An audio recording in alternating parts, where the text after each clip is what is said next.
Tutorial das minas aqui de Goiânia. Não é pó não, tá ligado? É pó royal. Não é o pó normal não, é pó royal. Vai passar na cara. Assim, ó. É pó royal, tá? Passa ó, pó royal na cara. Meio quilo, pode ser pouquinho não. É meio quilo de pó royal na cara. Pode crer. Meio quilo. Vou deixar assim. Vou deixar. Agora, o segredo é você pegar aqui, ó, uma sombra roxa. Tem que ser com o dedo mesmo. Passar assim, ó. Passa aqui também, ó. Uma sombra roxa bem aqui, tá ligado? Agora vai pegar o quê? Você pode pegar, tipo assim, velho, um verde. Vou passar um verde aqui, ó. Verde aqui. Outro verde aqui, ó.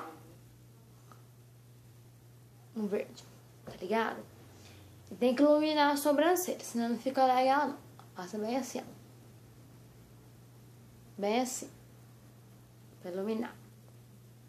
Se ficar esfumando muito, vai sair. Ainda vai ficar pouquinha coisa. Tem que iluminar bastante aqui, ó. Tá? Passa mais um pouquinho de roxo assim, ó.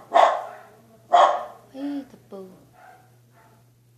Aí vai assim. Passa um pouco mais de roxo aqui, né?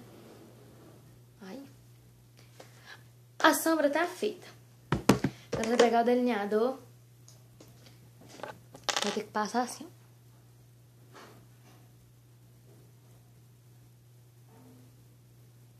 No outro.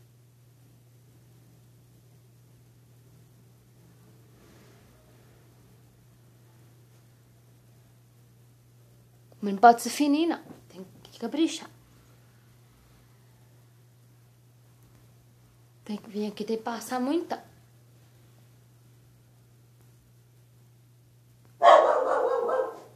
Aí você faz esse olho de gato aqui. Que vai ficar chavosa. Aqui. Vem aqui, tem que puxar. Bem bonitinho. Engrossar aqui, né? Aí. Tá linda. Pegar todo mundo assim. Tutorial das meninas que é de Goiânia, tá? Pra ir pro baile funk.